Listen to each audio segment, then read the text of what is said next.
Welcome to the Startup Lowdown, where we go beyond the surface to uncover the real stories behind building a successful business.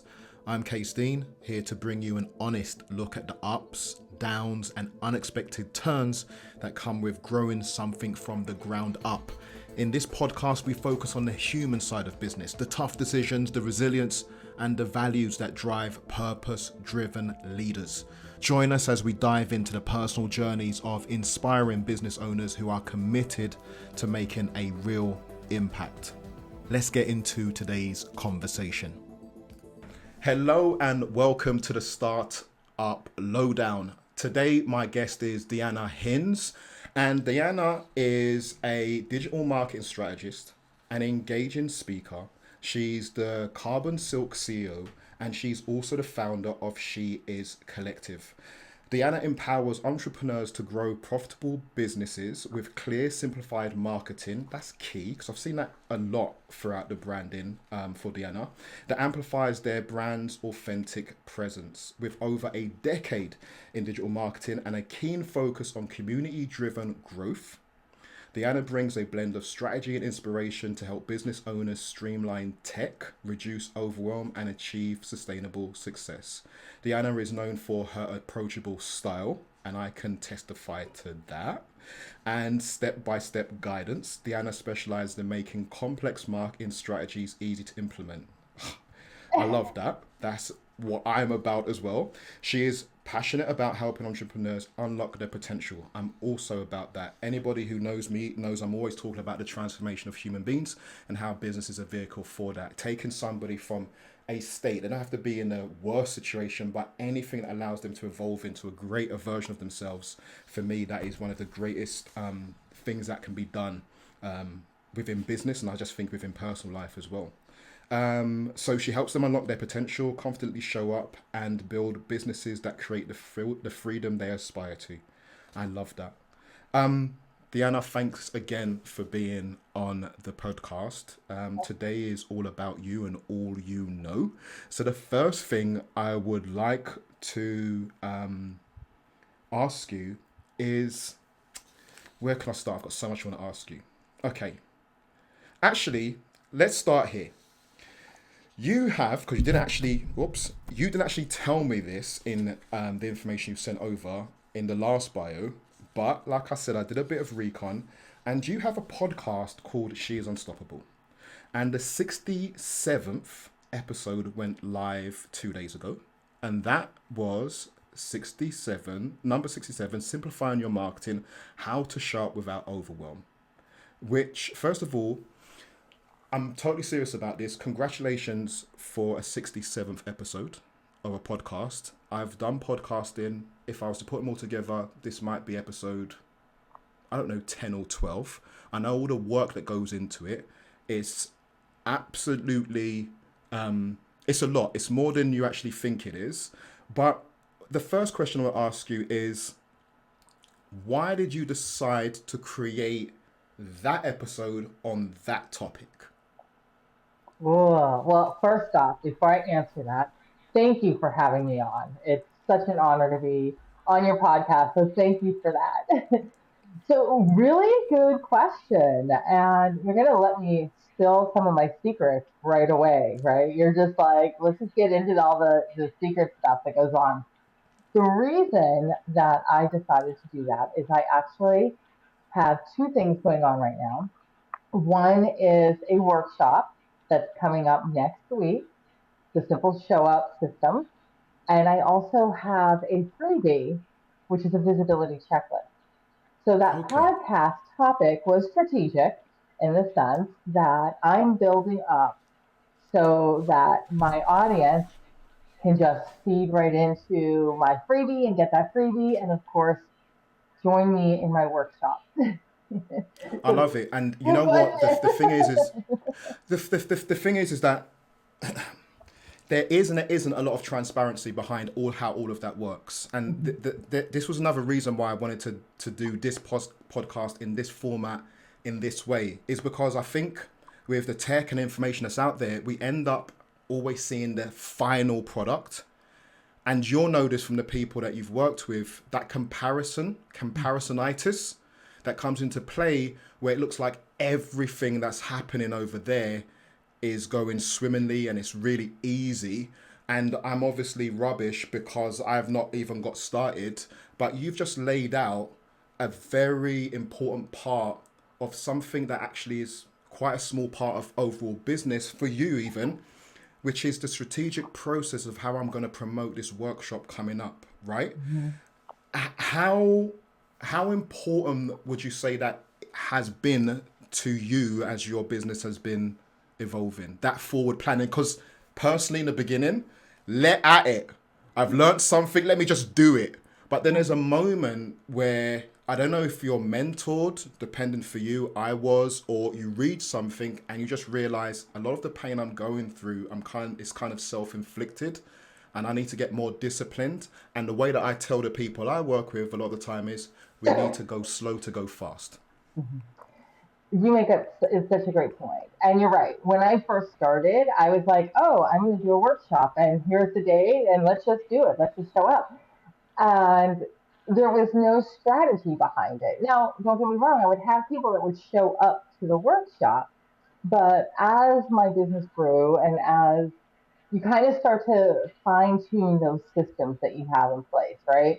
And yes, I do have mentors, and I will sign up for those mastermind classes and get help from people who are already doing it and they're where I want to go.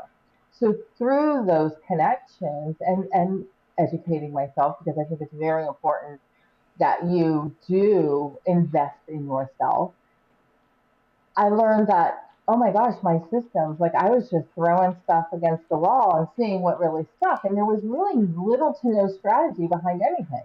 So to answer your question, I think it's very important now when I look back, I'm like, oh my goodness, this is so crazy. But everything works together. And that's the biggest issue that I see with a lot of entrepreneurs is that they know that let's just assume that they want to have a workshop or they're launching a new candle or they're doing something, right? So they know that they can put it on their website and they know that they can talk about it on social media. And maybe if they're using their email list, they can do it here, but they don't understand when it Right. all works together, it's such a well oiled machine. And it's not as hard as you think it is. It's just putting Right. those systems in place. Absolutely beautiful. Now, as I say, I was doing a bit of recon, which led me to a YouTube channel. You have 271 videos on that channel. Mm-hmm. Do you know which video has had the most views? Oh, you're going to put me on the hot seat, aren't you? You know what? Well, it's if you're like you and being prolific and just doing Yes, stuff, you may yes. not have had a look. But I'm just wondering if you do know, because I No, found it very interesting. I don't. And I'm going to be really transparent with you. I need a YouTube coach or I need somebody who's better at YouTube. I house the podcast videos on YouTube because it's Google. I mean, why For wouldn't you, sure, right? for sure. It would be silly to not utilize that search engine. But and I prior to that, I would house my workshop videos on there and just make them private.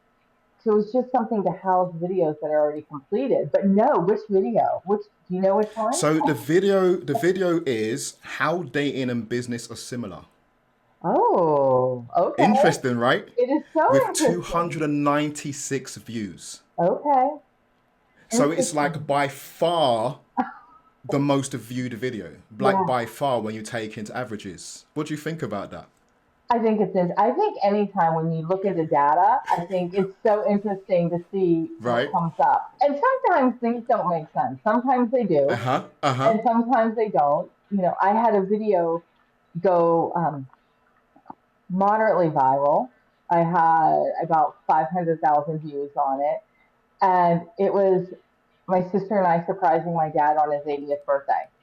Oh wow. And so, yes, so what was kind of funny about it is, of course, my dad knows he has passed away this summer, but he knew what I did Oh, and sorry how I to was hear that. always trying to, thank you, how I was always, social media, using social media. And he didn't, he was on Facebook but didn't really use it. But here's this video of us surprising him.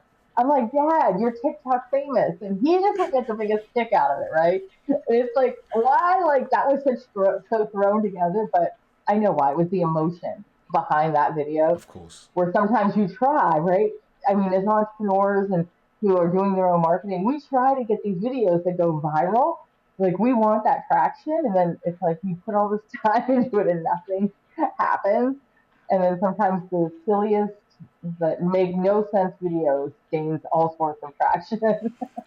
I think you're saying that, but I don't hide the fact I've got a love hate relationship with the internet. I'm an absolute geek, right? I've got a 360 degree on server side administration, code, and website design. Like yourself, we talk about that in a moment.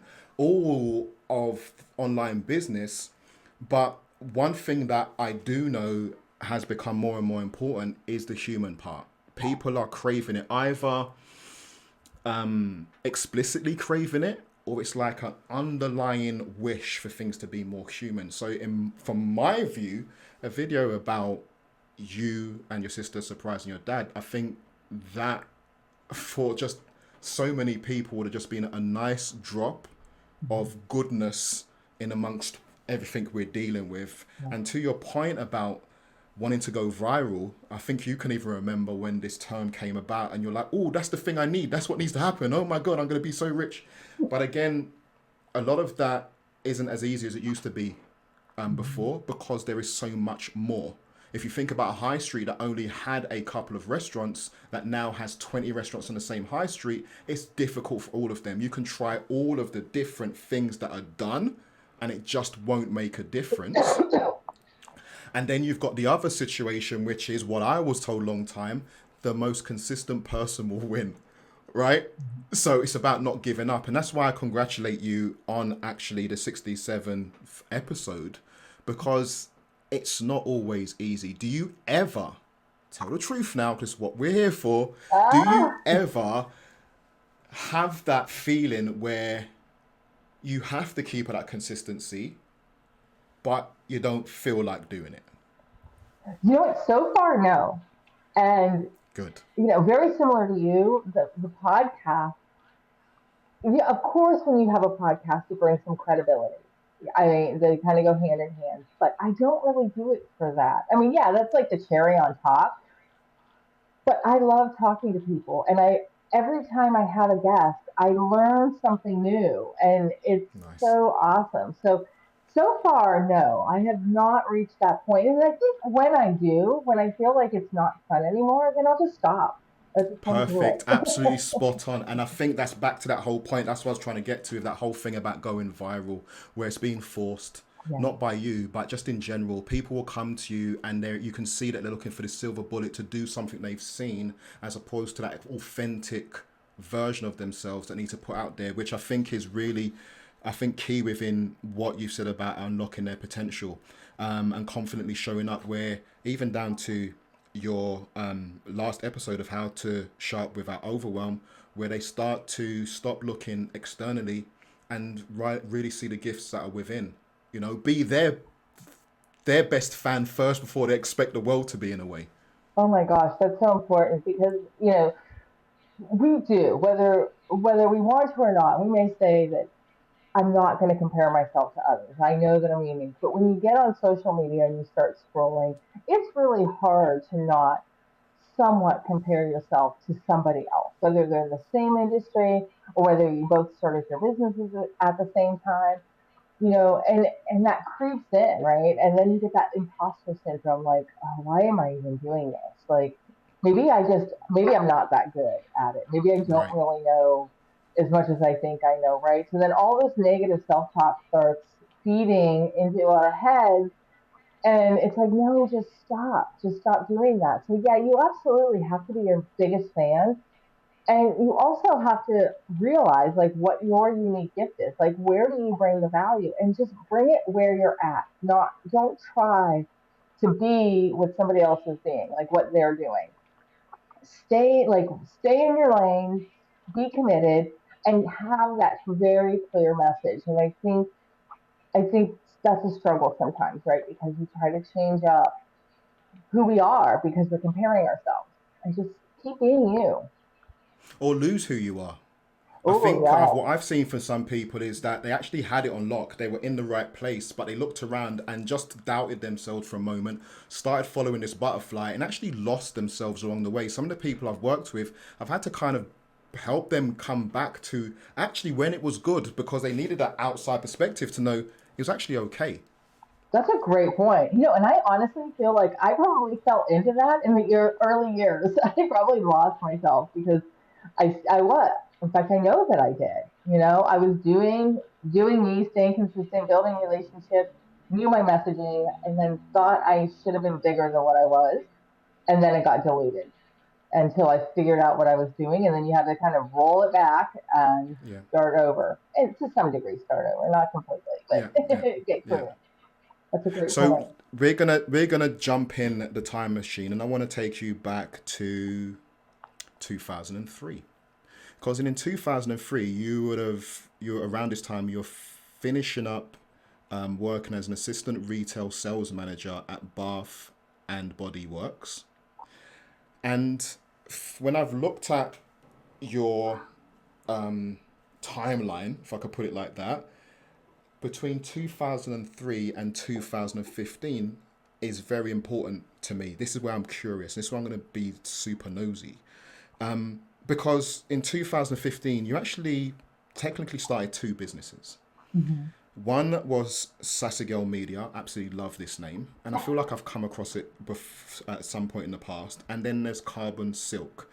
Can you give me some insight into what was happening around 2003 and how did that lead? Because a lot happened, and there was a technical something job. You started to go more into a techie kind of world and then branched out onto your own. And if I take into account that Sassy Media actually has a start and an end, at some point you made a decision, and here you are now, almost 10 years later. Congratulations again, Mm. in a strategy and consulting role. So could you give a bit of insight into that? Whew. Boy, you did your homework. I'm like, you're taking me way back. But yeah, a lot did happen since 2003. I was working at Bath and Body Works. I had gotten divorced in 2001. So I found myself as a divorced mom with two young boys. Went into retail because I'd always worked through college. I had always worked in retail management. So it was easy for me. It was very comfortable because I understood that space. I continued to do that and got a job at Verizon. So I started just customer service at Verizon and worked my way up to management pretty quickly. Loved working for Verizon, great company, but that's when the tech started to kind of creep in a little bit where I just totally geeked out on all the technology that came through. I loved it. And then one day my son, my youngest son, came and it was the week before Christmas. I'm doing laundry. I'm in the family room, and my youngest son comes in and says, "Hey, mom!" He was so excited. He's like, "I know what I want for Christmas, and I only want one thing." And I was not nearly as excited. In fact, I was irritated with him because it was the week before Christmas, and I'm like, he wants one thing and he's 10 years old at the time. My other son's 11. Like, I'm never going to find this the week before. And my schedule's nuts. So this is a huge inconvenience, right? Huge inconvenience. I'm already stressed out. So I asked him, I'm like, what do you want? And he looked at me with that so much excitement and said, "Mom, the only thing I want for Christmas, one thing, and all I want is to watch a movie, sit on the couch, and have hot chocolate like we used to." Oh, mate, So, yes, really? absolutely. And it broke my heart. I had no Oh, idea because, wow. in my opinion, we had a very nice life. For me being the only income, we had a home, we took vacations. They had all their video games for their PlayStations, like whatever they wanted, they had. And in that moment, I realized none of that really mattered to them. And I did talk to both of them right then and there, and I made the decision I'm going to quit my job. And I promised them I would never miss anything. I was missing their school events, I was missing their baseball games because if anybody works in retail management, it's not a 9 to 5. No, It's all no. over the place. It's continuous, isn't it? Yeah. It is. So I made that decision. I quit my job and looked for a job, couldn't find it, and then I started actually baking out of my house. Now you're probably thinking, I don't understand how baking relates to this, but just hang on for a second. I started baking out of my house so I could be present. I was making cake pops, but didn't call it cake pops. And I utilized social media. So we're still like, now we're right around the like 2010, 2011, right time frame where social media was out there, but small businesses weren't utilizing it the way they utilize it today. And the algorithm was amazing back then. There was none. So Right. I grew my business very quickly and I was shipping nationwide. I ended up winning Top Mom in Business from Discover Card of Startup Oh, Nation, which was wow. super cool. It, it really was just bragging rights. That's all I really got out of it, right? But it worked. So I was able to use that to get my brand and name out there. Now, through all this, I didn't love what I was doing. I never loved it, but I was in survival mode. So I was trying to figure it out. Well, women, mainly in the community that I lived in, started reaching out to me saying, how did you grow that business? What did you do? They wanted to pick my brain. So I would meet with them one on one and share anything I knew, but I didn't even know what I was doing at that point. But then there was a point where too many women were asking to pick my brain, and I didn't have the time, the energy, or the desire to keep meeting people and repeating myself. So I know that sounds kind of mean, but you get to that point, you're like, I'm saying the same thing over and over and over. So, and I don't even know if it's right at this point. So I started just saying, okay, I would post on Facebook, if you want to meet and ask me questions, I'm going to be here. Show up, ask me anything you want, and I'll tell you whatever I know. And so women started showing up and asking questions. And I loved being able to teach them. And it worked for them.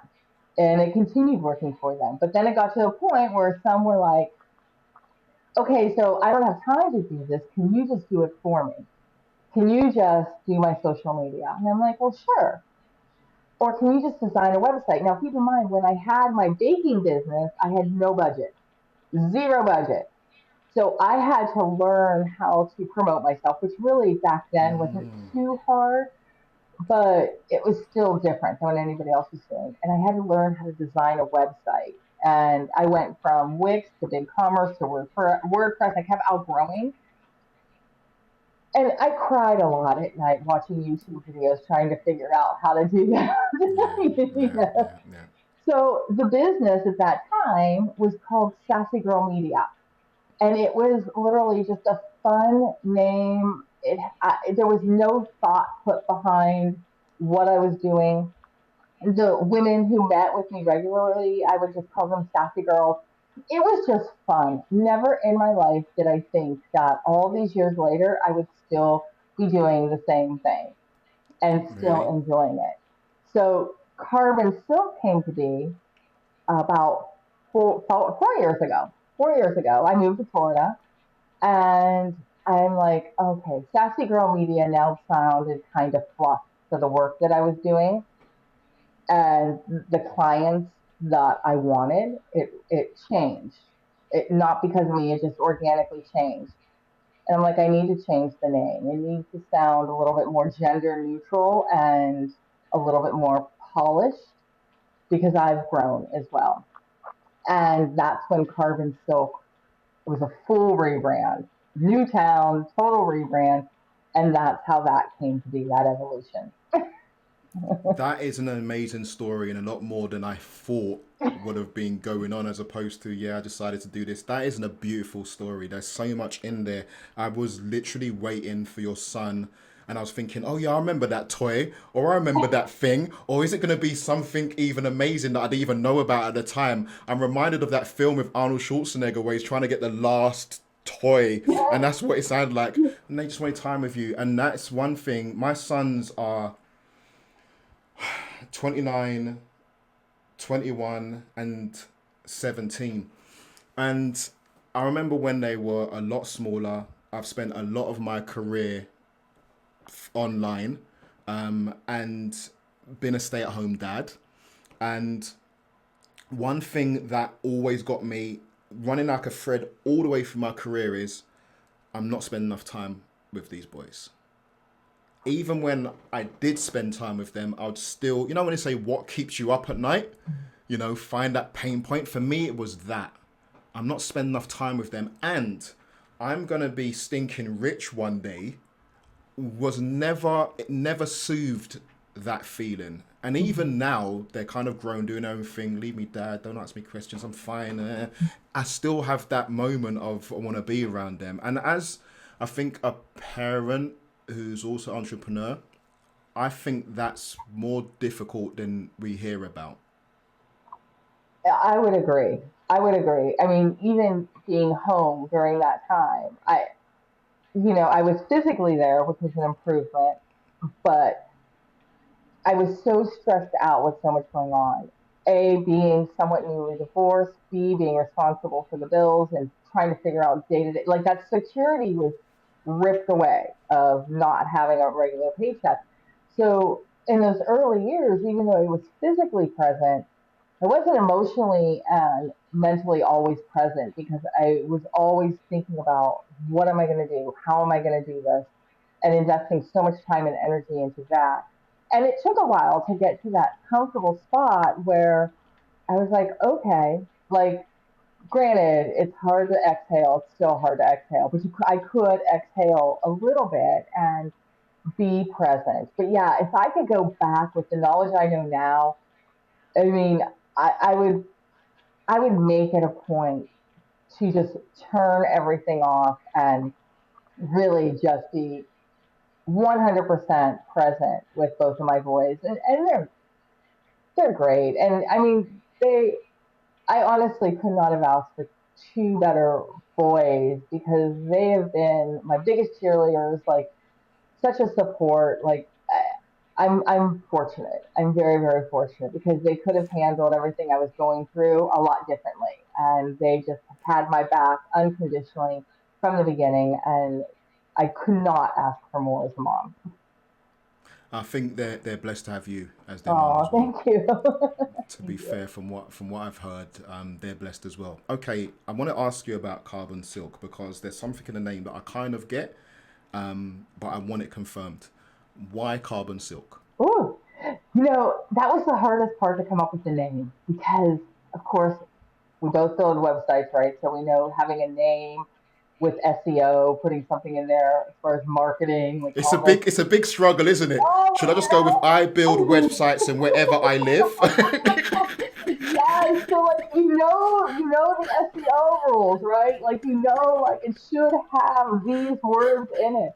And I literally had this like 6 foot chalkboard that would stand up, and I was writing all these keywords down, right? And hoping something would jump out at me. And it was actually over Thanksgiving, and my husband and I were driving from my sister's house. She lives 4 hours from us, and the whole way we're just throwing out spitfiring names, spitfiring them, right? And I had the name Carbon Silk because I was looking for something that was gender neutral, something that symbolized strength, and that is something that, like, you want that strength, you want something sustainable, right? But you also want that sleek, that timeless, that smooth, because my degree's in psychology, right? So I like that Right, whole going through that whole buyer's journey. And so I wanted that smoothness too of, nothing clunky. So I thought of the name Carbon Silk. And I thought, if I tell my husband that I like this name, he's going to shoot it down because we're similar in a lot of ways and we're so different in others, right? But I'm like, I know he's going to kind of shoot down the idea. And he's not even my ideal client. So I don't even know why I would care. But, but I'm like, I'm not going to say it. I'm not going to say it. And then I'm thinking it may have been 3 days later because I'm pretty impatient. I'm like, all right, I have a name, but I don't know. Just tell me what you think. He's like, all right. I'm like, Carbon Silk. And he's like, you know what? I don't know what it does to my brain when I hear that, but I like it. I go, you do? You really like it? Because I was struggling thinking it wasn't good enough. Like nobody would get what. nobody knows what is CarbonSilk, right? And I'm like, but I really want that. There's no SEO words. It has nothing.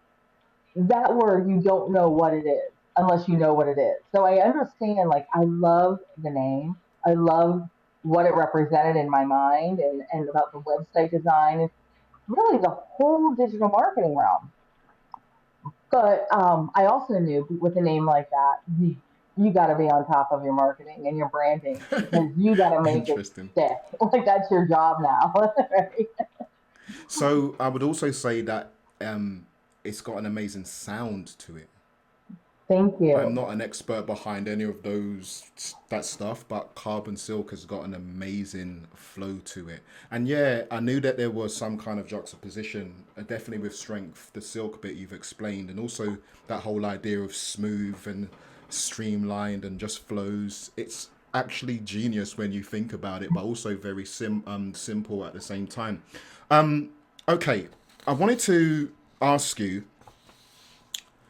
if you're a fly on a wall overhearing a client talk about you, what is one thing you would love to hear them say about you? She truly cares. Nice. I think, anybody, not anybody, but there are a million people that design websites. There's a million people that can teach others how to scale their business. I mean, Google it. It's endless, right? We're bombarded with all that. But I want them to feel like I truly care. I care about their business. I care about what they want. I want to see them succeed. Like I'm in it with them 100%.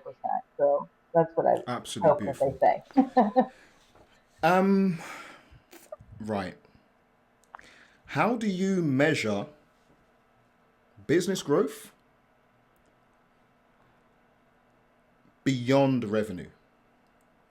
So we're not talking about revenue. How do you measure the growth of your business outside of revenue? Ooh, outside of revenue. There's a couple of different ways. I mean, obviously, there's a different ways to measure your business. I would say, for me personally, as simple as this sounds, I measure it from referrals, people who send customers my way, which is the bulk of it. And then the second component is how many times somebody says, I found you on Google. And there's no connections between the two of us. Like, I love Nice. that. So, and they're usually looking at reviews and things like that. And of course, your website has to be optimized. So, those are two ways outside of revenue that I would say, okay, like those are two ways to, yeah, I would say that. Those are Where good it's coming ways. from. I'm like, The hey, that's reason, a good question because we look into revenue, right? and I think again back to the comparisonitis, back to being your own worst critic, imposter syndrome. If the revenue isn't going cha-ching, cha-ching, cha-ching, cha-ching, are you growing? Yes, you are. But because the focus is on that revenue, I think I had a call just earlier today where I was giving a person, like 6 months we've been speaking, how much they've grown, and they couldn't see it. Because even though they had gone from zero to maybe 3K for one client for like 4 hours, it wasn't where they were previously. So Mm. it was sad face to a certain extent. It wasn't fireworks. And I was trying to explain that there was so much stuff you didn't know 6 months ago that you do now that has actually been used within a conversation you've had with that person who's just become a client. So growth has got to be more than revenue, right? You know what? You're right. And so now that you say that, there's another way that I measure it, and that's my freedom. It's Nice. it's my freedom, which is why the big reason why I do what I do. I like working for myself. I like the freedom to go. My husband and I love to travel, and we get to do that. So it's having that freedom to balance my life, to give 110% when I'm working, and then to unplug when I'm not. I like that.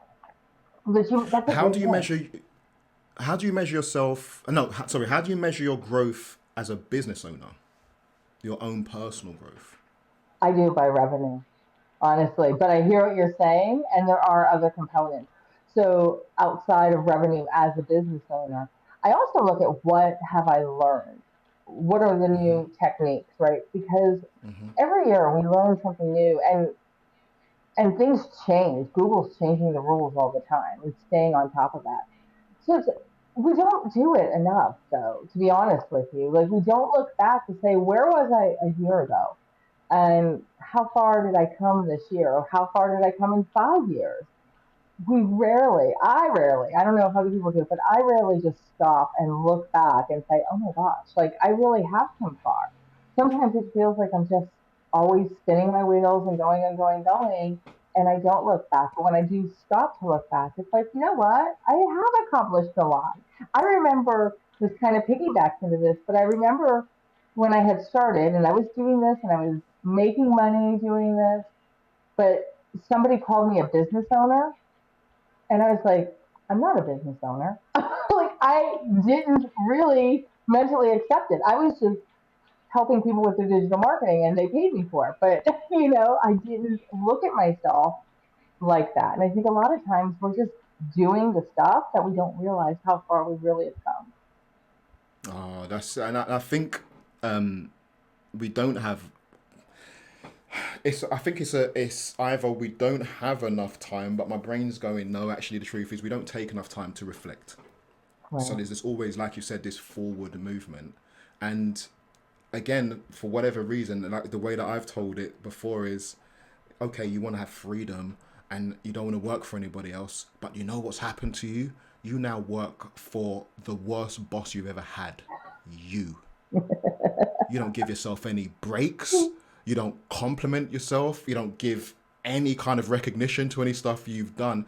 And I think that fuel, you have to spend some time reflecting on what you've done. Because for me, that is the fuel you need to keep moving forward, especially when it's not always as smooth as silk. Yes. Boy, are you right. Because it's not always going to be smooth as silk. I mean, when you own a business and you're running your own business, it's a roller coaster ride. And the thing is if you don't hit those uncomfortable spots, you're not growing. Like, you can Right. stay comfortable and you can stay right here, and that's okay. Maybe that's what you want. Maybe some people are like, I don't really care so much about growing. I'm happy exactly where I am, and I'm going to stay here and just continue this. Nothing wrong with that whatsoever. But if you are looking for growth and you keep challenging yourself and you learn more and you implement more, you're going to hit a spot when you start to level up that gets uncomfortable, and then you might do a little bit of a nosedive, and then you're going to come right back up. So you just have to stay consistent and persistent. Just hang in there, keep doing it, and you're going to come out of it. You just have to believe that. So apart from sitting and hopefully, well, you do, I'm glad you've got to that place and it's very inspiring where you do have time to yourself. So apart from sitting and thinking back, do you do anything proactively to help you keep track of your successes? I do. There's a couple of different things that I do. One is I love spreadsheets. So I do have a spreadsheet where I'm tracking different um, KPIs for myself, right? And different things that I'm For doing. yourself, not for your business. Well, no, for my business, but it's like, Okay. it's for my business, yeah, but it's things I want to pay attention to, right? Right. So it's just like I'm the one doing it. It's my little thing, and sometimes I'll print it So or. you can see the effects of your actions. Yes, because I need that. Like, I'm the person that likes to check things off a list, right? So I need to see what's happening all the time. I can't just build it and then not look at it because it won't get done. So I do keep track of different things, and that can be my social media growth, it can be my email growth, my website, how many people are coming to the website, how long are they staying, and those are things outside of revenue. Like, are people, am I getting their attention? And I don't care so much about those vanity numbers of social media. Right. I Right. care more about getting my ideal client to see me and those connections really happening, right? So, but I do track those ways as far as being proactive. And then I do also write in my journal.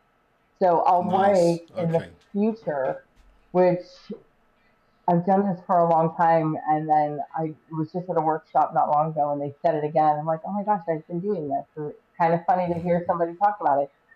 They did it a little bit differently. Like I would just write in my journal that it was like the future and what am I experiencing today. The person that I heard speak said to do it once every 30 days and project it. So if you're starting January 1, and let's just say January 1, you're going to start your journal, you're going to write in it pretending it's February 1. And you write in the present tense, like, this is what's Interesting. happening, this is what I'm feeling, like, this is all the successes, right? You don't write in the past tense or you don't write in the future tense. So I've done that, and I don't make it a habit of going back and looking at what I write consistently. But when I do go back and look at what I write, I'm always like, this is so cool. Like Yeah, I'm yeah. doing that. Like I'm actually doing that.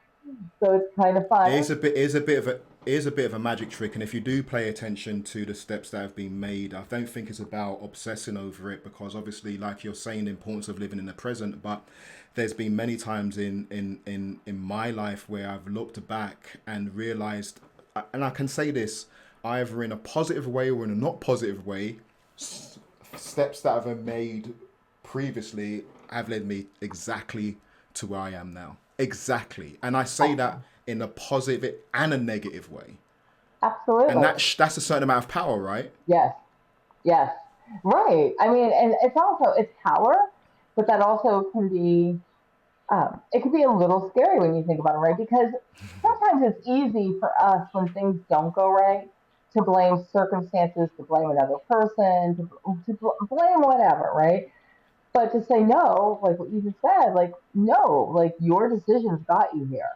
It's you, like you are responsible. So it's like sometimes you don't want to hear that, like you want to brush it off like it's somebody else or something else. But when you realize that, oh wait, no, it is my decisions that got me here, that's when it turns into power, and that's when you can say, okay, so what am I going to start saying yes to? And what am I going to start saying no to? And what do I want that future me, my future business to really look like? And what do I need to do to get there? Because now I know I'm in control of it. And now you do things differently when you realize that. So there was one thing in line with this that, people listening to this, I know people get stuck, but again, it's like having a classroom, or when you're at school and you've got a question but you don't want to ask it because you don't want to look stupid. I feel like people can get stuck on what you've said. It sounds quite simple, but one thing that I think can stop that whole process from happening is not being clear on the destination you're trying to get to in the first place. So I've had this with my son, where he's kind of meandering, and my wife and I were kind of a bit worried. But then we had this conversation where it was okay because he doesn't actually have a goal, so it's normal. Without the goal, him not doing stuff makes total sense. He's not failing because there is no goal. And it's not even about having a goal. But in the context of what we're talking about, everything you've just said is only really possible with a goal. Do you think? To a point. So, yes, I do think goals are important, but I also think sometimes you don't know what you don't know. And so you do want to meander a little bit and try some different things and dip your toes into different types of marketing techniques or different types of products or services that you offer because you're not really sure or who you want to serve, who your ideal client is, right? And so you might meander a little bit. And that meandering time might be your goal too, right? But once you do that, usually more times than not, things become clear on what you do want and what you don't want anymore. But it is so important to have some sort of a goal set up when you're ready for that goal to be set up. But if you're in that in between, meander a little bit and figure it out, and then stop meandering at some point and get a goal. But it's okay to do that. Like let yourself do it. Marketing is experimentation. I think when it comes down creativity is experimentation. And I'm reminded of what we kind of lose as we become adults with we talk to children about it. Try it out, you might like it, right? It's never do that one thing and make it work. Yeah, it's so true, honestly. But we're so hard on ourselves. Like, and this was something else that one of my biggest struggles was I was afraid to fail. And for as long as I can remember, Afraid to even fail. in school, I wouldn't try out for certain things or wouldn't do certain things if I wasn't confident that I could excel at it. So there was this huge fear of failing and learning after you fail and fall on your face a few times, you realize that, wait a minute, the only way I can really grow is by trying and failing. So now I don't look at failing as this failure, something negative. I look at it like, okay, I tried it. Now I'm one step closer to what Yeah. I want to achieve. But that was a big challenge for me to get over because whatever I was told or whatever I picked up from whomever said it, I let it grow in my mind that failing was bad and you don't want to do it. But that's not the case at all.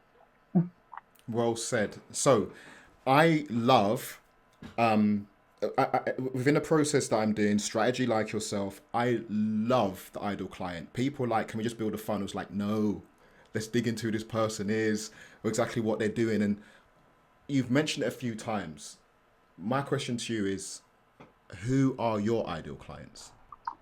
My ideal clients are women entrepreneurs who are typically within that first 10 years of business that they've tried it on their own and they realize that marketing and growing a business is so overwhelming.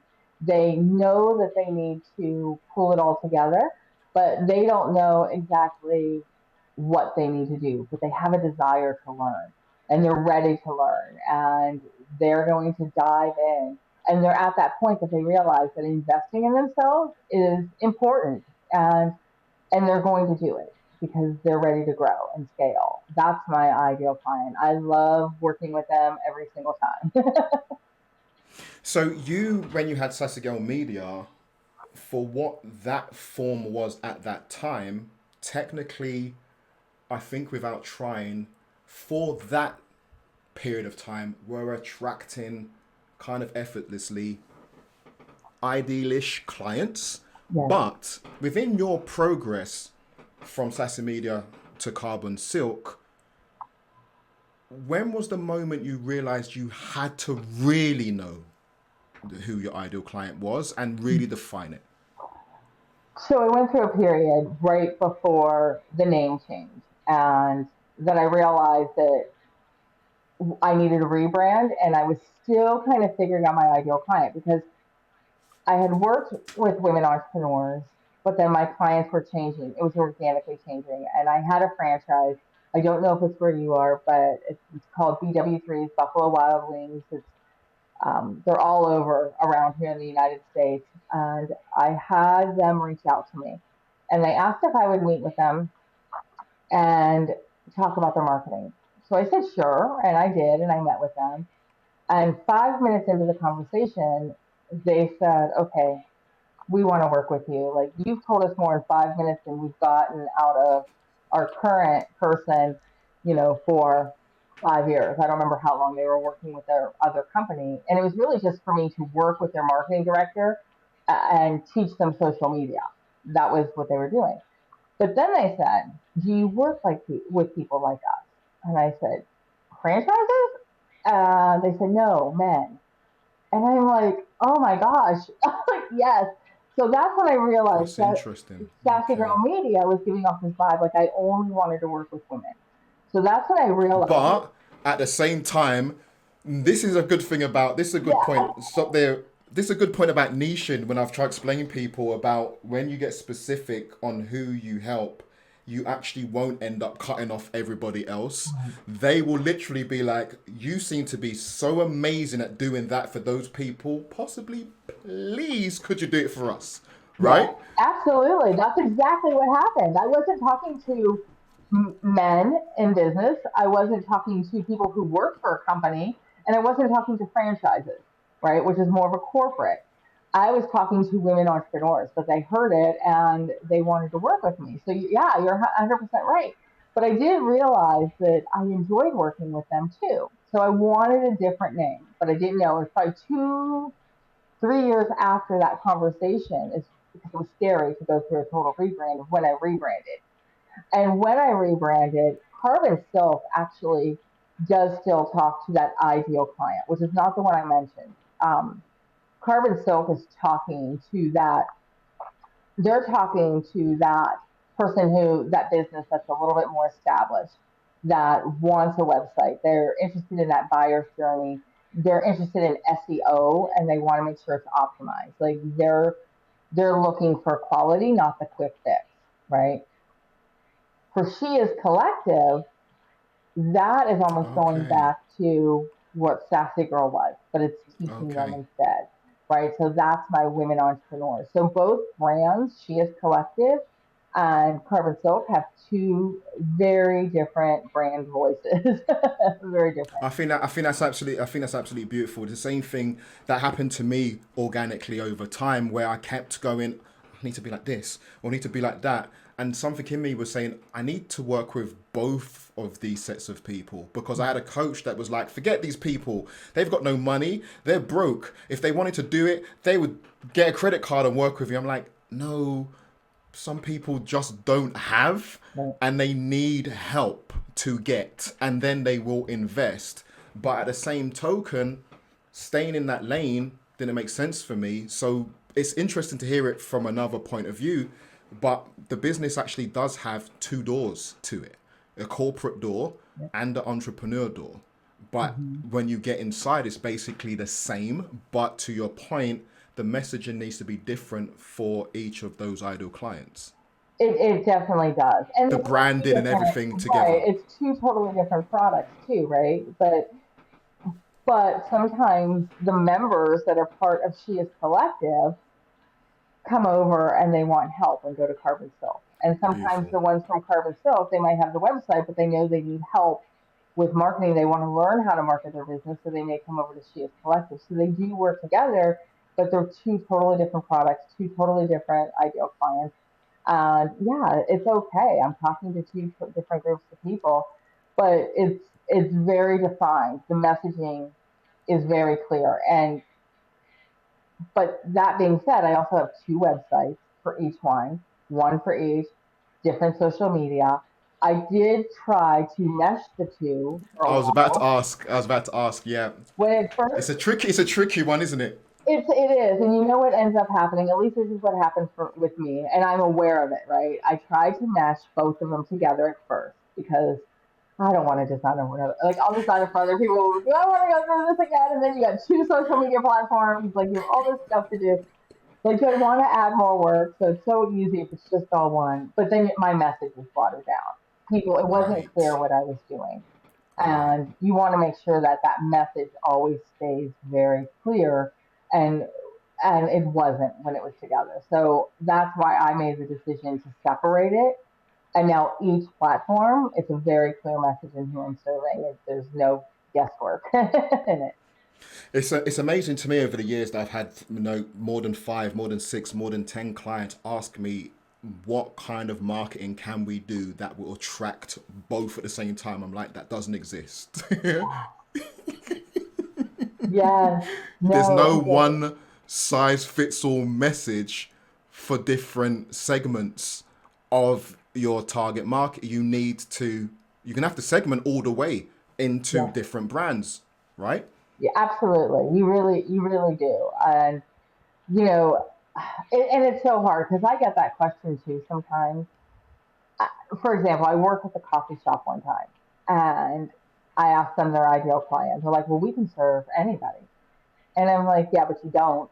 And they're like, "Yeah, we do. We do. Anybody can walk in here and get a cup of coffee or a pastry." I'm like, "But you don't." And they're like, "Yeah." And so I had to explain. I'm like, "Okay, think about this. Like who's really walking through your door, because when I say there's there's the person that goes to McDonald's and sits at the table and gets the McDonald's coffee and will sit there all morning with their friends. Who comes to mind? You get one person, right, that comes to mind. If What about the young professional who's coming in and grabbing not a coffee, but it's a It's all these different things, right? The type of milk, the flavoring, who comes to mind, right? And they're like, well, yeah, that is a different person. And they realize, like, oh, I'm like, you can talk to your ideal client and you know who they are. And in this case, it was the young professional because they were in a downtown area. It was a young professional who was walking in before work or during their break, grabbing a coffee or pastry, or was the entrepreneur that was coming in and setting up shop with their laptop and using their coffee shop as an office space. That doesn't mean that the person who's just at McDonald's with friends can't walk in and grab a coffee here one morning, right? It just means that this is your brand. This is the brand voice. This is who your ideal client looks like. But you can serve anybody coffee. Yeah, right, exactly.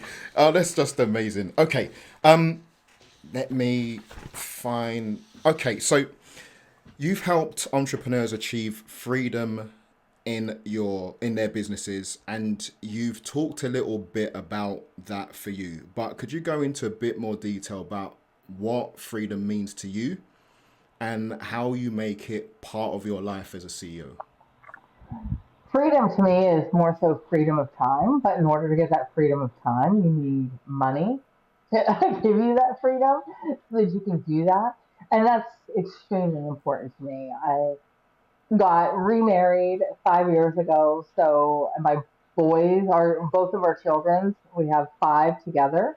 They're all grown out of the house. So doing things, and it's like my turn kind of attitude, I guess. And having that freedom is so important to me. So yeah, I want to make sure that I'm making enough revenue and generating enough business, helping enough people so that I can continue having that freedom, which ultimately is time. Was there a point, or can you tell me about the point where you realized you had to get help? Oh, yeah. Because doing everything yourself and getting loads of revenue and I want to have freedom, they don't go together. No. A couple times, right? So there was one time where I was on vacation. And of course, I still will bring my laptop on vacation. And I know I shouldn't, but I do. I know. I won't always look at it. I won't always look at it the way that I used to, but it does come with me. And it's just the way, just in case. And that might be the control freak in me that does that.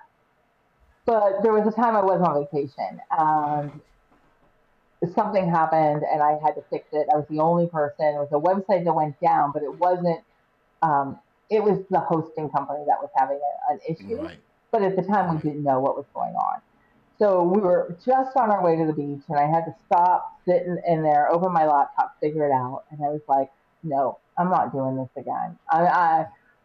I need to figure something out where if I go on vacation, then and something like this happens, then I have somebody trustworthy that can fix it, and I don't have to worry about it.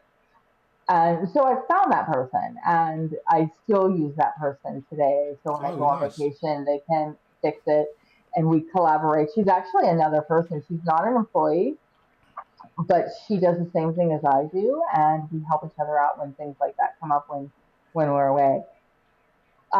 When I realized I needed more of like an assistant and somebody to do content creation is when I felt like I just couldn't get ahead.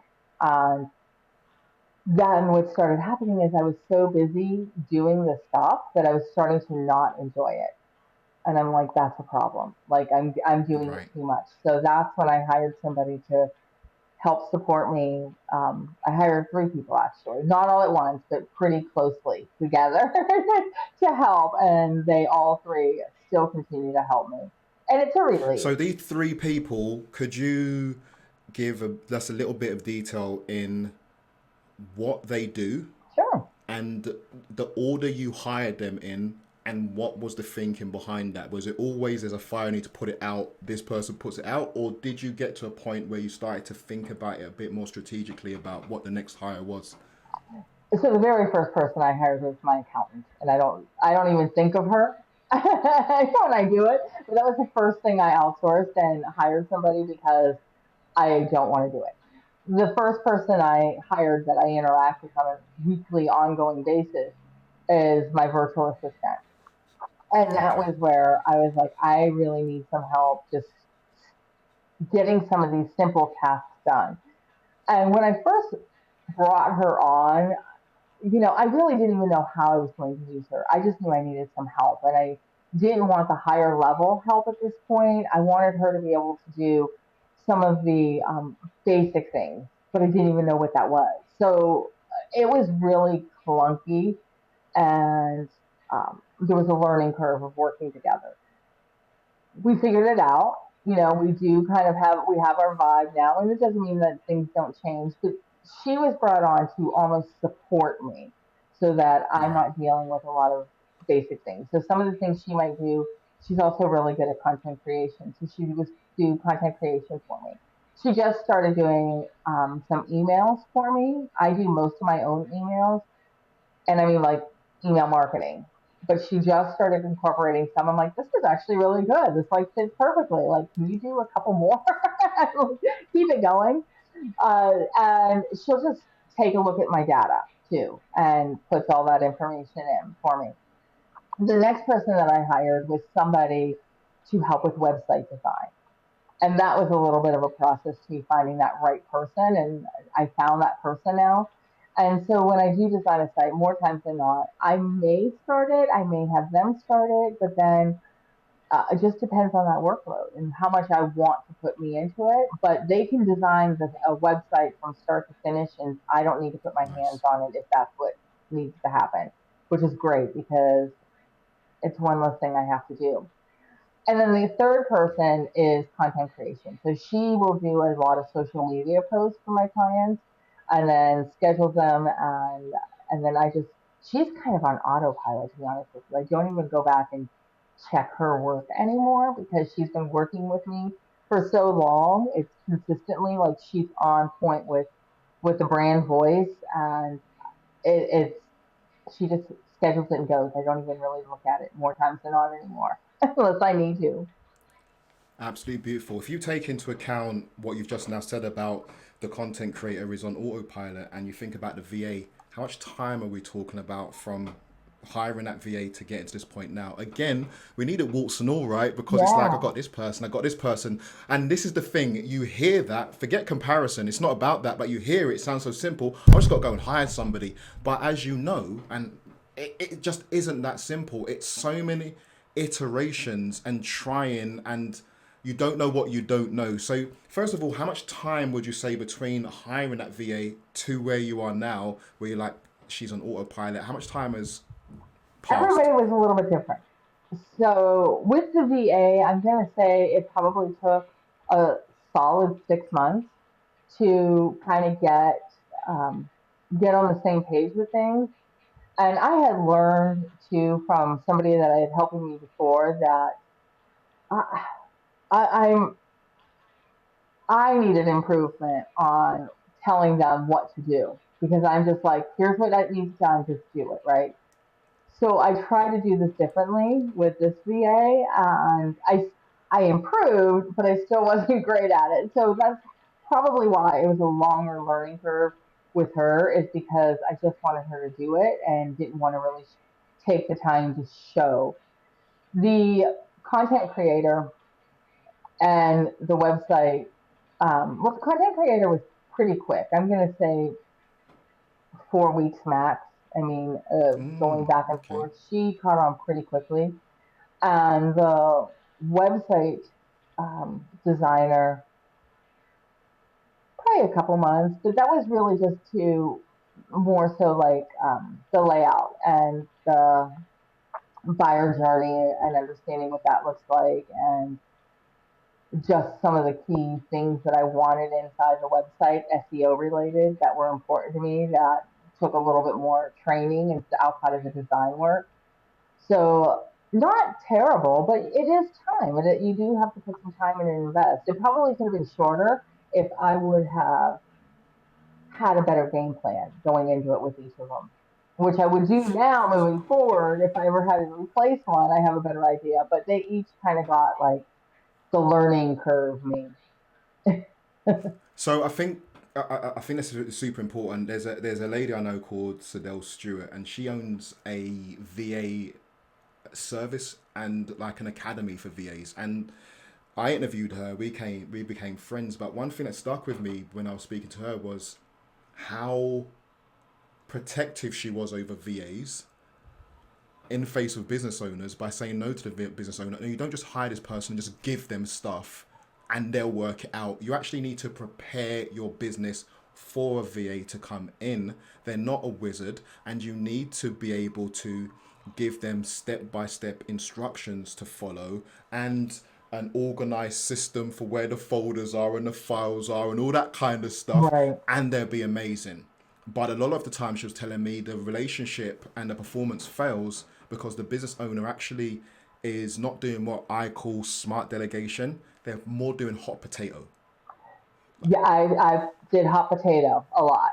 I absolutely did. And she's 100% right, but I just didn't know. I had no idea. And she's right. If somebody is listening right now and they're thinking of hiring a VA or hiring somebody to help support them, I would highly recommend sitting down and figuring out exactly what you want that person to do, what that's going to look like. And just what you said, right? Show them where things are.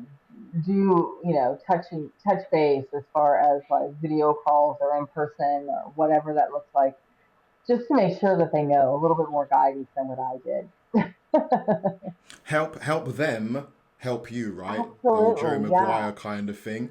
And I think it's also getting your house in order and realizing that just because you can navigate it doesn't mean somebody else can come in and navigate Right, it. right, and that's really what I was thinking, and honestly, and if you're at the point where you're like, I really don't even know if I'm ready for it right now, I would say put some time and think about it right now of what you can do, because what happened to me was that I started looking when it was like, I have too much, I just want it off my plate. And I probably should have looked into hiring somebody, 3 to 6 months prior to that point Right, and right, right. taken that time, but I didn't. So get ready now.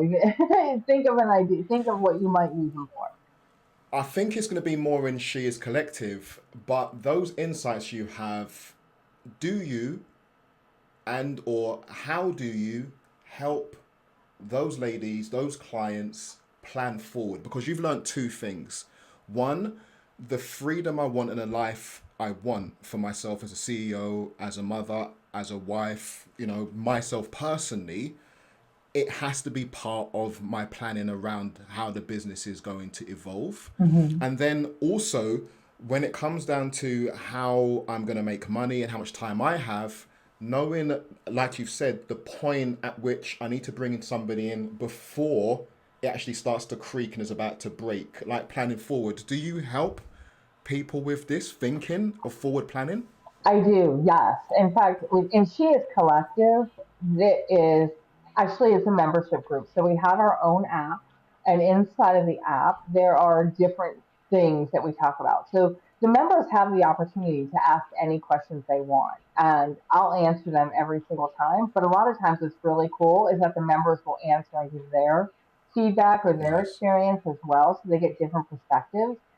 But as I learn things, or there's trends or things are changing online that could impact their business, whether it's social media trends, whether it's grants for business owners, it's all shared inside of She is Collective. So then they can go to the appropriate tab. They can look things up. They can do a search if they're looking for something, and you put a keyword in there and see all the topics that have been talked about, and look up Absolutely that beautiful. answer. So yeah, I always I can't share it enough with them, And we do challenges in there, which is a lot of fun. And like today we do Wednesday wins. Today is a Wednesday, right? So we celebrate those little wins because they're big wins, and sometimes we Indeed. forget to. We don't take the minute Of to course. really celebrate those little wins. So we have fun in there. So building a community driven brand can Mhm. be pretty personal. What has been one of the most rewarding experiences in connecting with your community, and how has it shaped your approach to business? Oh God, you know what I absolutely love in my community when two women who don't know each other come together because this community is, I mean, they're not from the same area.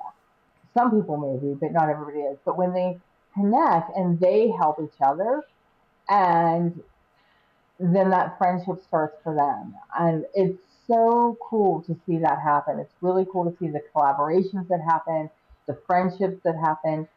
In fact, not long ago, um, I grew up in Ohio, here in the United States, and I went back to Ohio, and I'm like, let's just have like a meetup.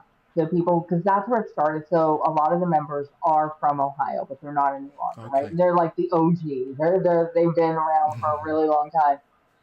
And the ones who showed up, we hung out. We had dinner, and we just talked. And the conversation was just so amazing. I can't even really describe it, but everybody, nobody would have known each other individually unless they were part of that group. And they all came together and they all shared stories about their business, about when it all started, when they started meeting with me, and to now, and to see the growth and the change is so incredibly rewarding. Like for me to sit back and just listen to these stories and these women that are amazing and incredible and they're doing it's it's really rewarding. It's really cool experience. I can only imagine. Okay, I've got three more questions for you, and I'll Okay. let you go. You've been absolutely amazing. Um, can you share a moment when things didn't go as planned, and how did you find the courage or clarity to move forward positively? Yes. So I will say that there was a time uh, when there was a time that I wanted to bring somebody in as a business partner, and I did. We had met and we kind of wrote up some agreement of what it would look like.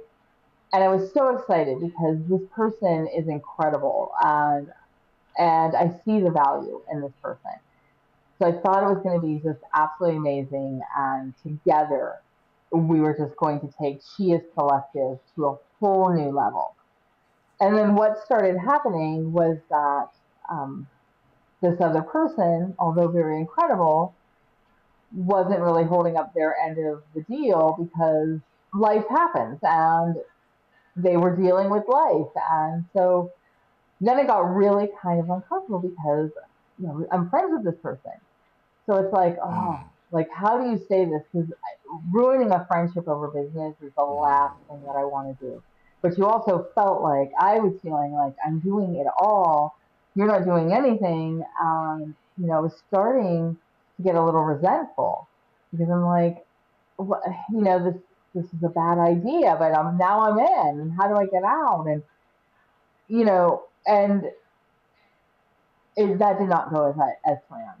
And what ended up happening was a conversation. And I kind of got lucky in this sense because the other person recognized everything that I was doing and everything that this person was not doing.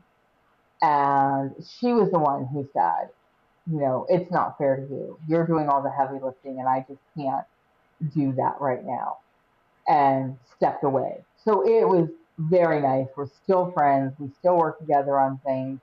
I still have a tremendous amount of respect for her. And it wasn't personal, but it could have gotten ugly if that was handled any differently from either one of us. So, you know, even though mine didn't, like, she really handled it.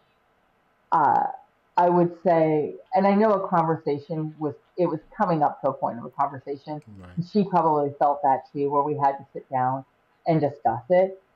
But it's hard. So when you do if you think about bringing a person in or getting a partner because you think it's going to be easier and you're going to have some help, it doesn't always work out that way. So you No. need to also come up with an exit strategy together before you come to the agreement. So then there's no hard feelings and there's no relationships are hurt in the process of that.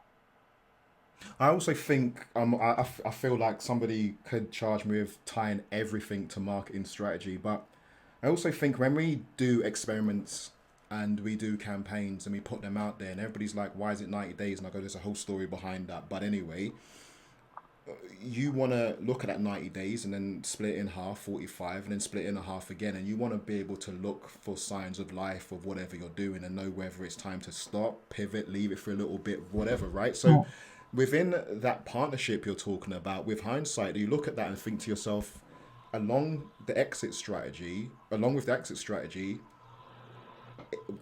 if you could go back or, looking forward, are there things that you would now look at to tell you if things are on track or not let things slip a little bit, or to gauge how it's going and have those conversations, as opposed to, because what you've explained, and it's a friend, I think it can be one of those situations where it's happening, leave it, it will sort itself, I don't want to deal with it, and it just carries on, which isn't, I suppose, the most responsible things to do when you're looking at it from a business owner's point of view. Yeah. So how would you look at that going forward, or even advise somebody along what you said about exit strategy? Yeah. I think what I would do going forward is that, you know, when we came up with our agreement, we came up with tasks that we would each do, but it was so vague. It was really, really vague and not defined. So technically, we were following that, but I was putting more on me. And something I did, I I don't like confrontation, and but I will handle things.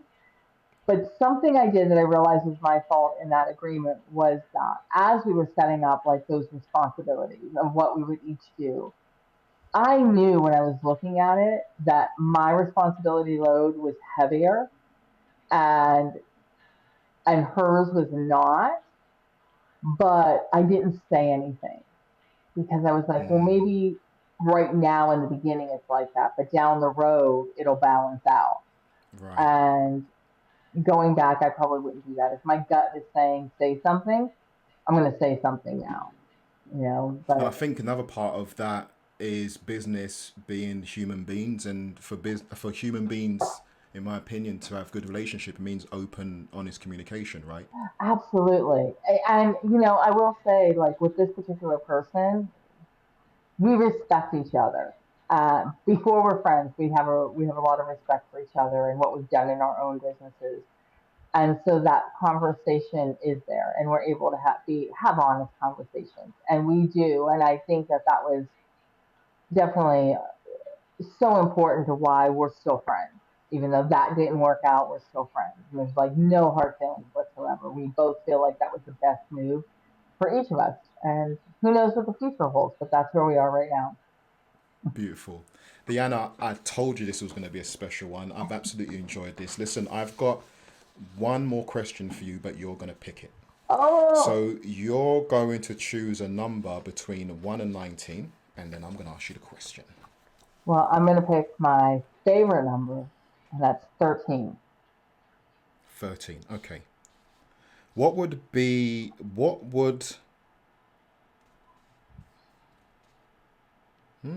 Uh oh. what would be the one thing you would change about the marketing world? Oh, boy. About the marketing world. Or business world? Let's... So, I'm like, just one? I can only pick one. One thing that I would change is that, gosh, there's a few things. Okay, I would say that in the marketing world, I wish that people, individuals, businesses would not feel the pressure to have to be perfect, and that the fear of showing up perfectly was completely removed, and people were comfortable just being themselves and sharing themselves authentically, flaws, mistakes, and all. That's Absolutely one thing beautiful. I think I would Absolutely beautiful. I love that as an answer. I'm always a bit shaky with these questions because they can actually just kind of stun a brain to not work at all. But you had more than one thing to talk about. I think you picked a really good one, and I think it leads into what I want to say now. But the first thing is, thank you so much for this. thank I you. did tell you it was going to be special. It's been absolutely special for me, and I'm hoping it's been something special for you too to have this conversation today. Absolutely, it has been. It has been great talking to you. This is a fun conversation for sure, and thank you so much for having me on. You're most welcome. So I want you to talk directly to the audience now, and if they want to learn more about you, they're interested in working with you, where should they go? What should they do? Well, I will just give you my website because it's super easy. You can visit Carbon Silk, which is carbonsilk.digital, or you can visit me on my personal brand, which she is collective, and it's deannahinsz.com. And all my social media handles are at Deanna Hinsz, and it's DeannaHinsz. You can find me on So Instagram and Facebook. what I'm going to do is that's going to be in all of the descriptions and all of the show notes for the episode. There was something else. Yes. Do you have a resource, ebook, workshop, or anything that you'd like to tell people about? Yes, I would. I actually have a that visibility checklist. It's a free checklist and you can just download it and it really goes over it's a checklist of what you need to do to be visible. And it's not just on social, but you have social media in there, you have your website, you have SEO, you have your email marketing. Just go through and check it off. It's totally free. And you just go to deannahins.com/, get visible. That's it. Let me just write that Yep, and I down. can send Get that to you visible. too. Just get Thank you so visible much. right after and download that for free. Absolutely great. Perfect.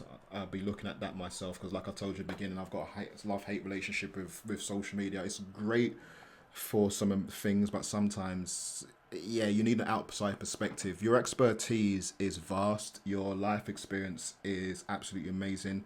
Your passion and your sense of purpose for helping others is more than tangible. It's interesting from my point of view to put a call out for speaking with people, and what I'm hoping is to meet somebody who's more than the promotion of what they do, right? And you are exactly the kind of person I want to be speaking to going forward, right? Oh, That's it. That person who has that human, them, their family, the people they work with at the center of everything they do. Yeah, it's been absolute joy speaking today. Real highlight of my day. I thank you, and I'm going to put it on the record. I hope to be speaking to you again as well. thank you so much for those kind words. Thank you. That means a lot to me, and I hope to be speaking to you again too. So thank you again. Thank you, Deanna. Okay, so that's all for this episode. I hope to see you on the next one. Bye bye. Thanks for tuning in to the Startup Lowdown. I hope today's conversation brought you fresh insights and a new perspective on the realities of building a business. Remember, success isn't just about profit, it's about growth, both personal and professional. If you enjoyed today's episode, consider subscribing, leaving a review, a comment, and make sure you share it with everybody who might benefit from these candid stories.